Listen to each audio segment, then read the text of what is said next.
reading the USA Today, and there was a Gallup poll, you all, in this particular edition that I was reading, and I found the findings of that poll to be both striking and startling. This particular poll suggested, you all, that 40% of all adult Americans are under stress. That 1 out of every 5 persons polled were at a place of unhealthy stress. The article went on to say that 95% of the 40% who are under stress are under a stress that is directly related to the economy. How many of you all know when your money funny, it'll cause you some stress? Now, you are, after thoroughly examining the data that the poll provided, they surmised, don't miss this now, they came to the conclusion that 14 million adults are under stress and are on the verge of having an anxiety attack or a nervous breakdown. And they further noted that the leading groups in this depressed state were those between the ages of 30 and 49. Now, the thing about stress, you all, the thing about stress is this. They went on to say that it is no longer an individual problem, but stress is now a communal problem. In other words, when you're under pressure, when you're under stress, and when you don't handle your stress, it doesn't just stay with you, but it seeps over into your family life. And from there, it seeps over into your circle of friends and even into your community of faith. When people find themselves under the gun of anxiety and stress, it often leads to discouragement and depression. In fact, one author has said, whenever you are depressed or whenever you're stressed, you give birth to children by the name of rage, anger, addiction, suicide, and hopelessness. And you may not say amen, but there's somebody in here getting ready to deliver any day now. I wish I had somebody. But can I talk to you? Can I talk to you? You see, it's one thing to be at a place where you anticipate what's coming. But what happens when you've done everything you've been raised to do, everything you've been educated to do, and things still blow up in your face? I mean, what happens when you plan?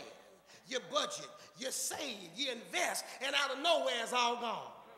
I mean, what happens when you tithe but you're still broke? What happens when you help other people, but now that you're the one in need of help, there's nobody to help you? I'm going to find you in just a minute.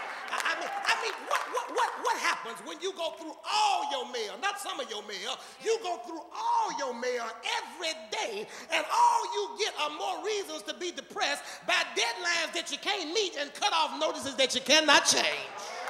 And if that's not enough, then I got to go to church and deal with people who want to speak to me, smile at me, hug me, shake my hand, tell me how glad they are to see me. And I know it's nice to be nice, but right now I ain't feeling that nice. Come on, talk to me, somebody. And it's not because I don't love God. It's not because I'm not saved. But right now I'm just a little bit confused about who God is. Now I know you've told me he's a bridge over troubled water, bread in a starving land, and all of that kind of good stuff. But right now I'm struggling to understand who God is because I can't come to grips with why I'm struggling like I'm struggling when the only thing I'm guilty of is being faithful. I wish I had somebody. I knew why I was struggling when I was out there in the world, but I can't figure out for the life of me why I'm trying to live right, do right, treat folk right, and I'm still catching hell. Have you ever had a sense that you were trying to make progress? I mean, you're trying to move forward. You're trying to forget those things which are behind you, press for those things which are in front of you. Hello, somebody. And the thing that you're trying to get away from is closer to you than you thought and trying to pull you back into what you just got out of. Ooh, I wish I had somebody. Let me lift up one quick lesson from this lecture and see if I can find something liberating for your life. Are you praying with me? Here it is. Whatever you do, when God is moving you forward, don't be tempted to look back. When God is moving you forward, whatever you do, don't be tempted to look. Ain't nobody trying to help the preacher. What gets most of us in trouble is not what's ahead of us, but our tendency to keep looking back to see what's behind us. Because the reality is, I'm gonna see how grown you are this morning. The reality is, sometimes serving Pharaoh is easier than getting away from Pharaoh.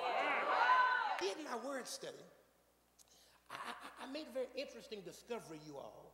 In this particular context, That word salvation is not to be understood in the same sense that we understand Jesus Christ and salvation. Typically, whenever we hear salvation, we immediately think streets of gold, on my way to heaven, playing a harp, floating on a cloud. That's not in this particular text. The particular Hebrew word for salvation is a word that speaks of room and space. Please don't miss this now. He says, stand still, and you're about to see the salvation of the Lord. The Hebrew word that he uses speaks of room and space. The implication is that the people were under pressure. They were being squeezed into a tight place between waters in front of them, mountains all around them, and Egyptians behind them. They were in a tight spot where they could barely breathe, and they could not see their way out. It was as though everything was closing in on them. They had pressure on every side. And so the word for salvation that Moses uses here is a word that means God is about to enlarge the space where you are to relieve the pressure you're feeling from the stuff that's closing in on you. Somebody just missed what I said. I said God is a God who knows how to relieve pressure. I wish I had a witness. God is a God who knows how to expand your space. God is a God who knows how to get you out of a tight spot. See, the devil wants you to think that your space is so tight that you cannot move around. But God says, when I show up to deliver you, I'm going to push some things out. I'm going to push some things over. I'm going to push some things around so you'll have room to give me glory, room to give me praise, room to lift up holy hands, room to shout the victory. Look at somebody and say, I need some room.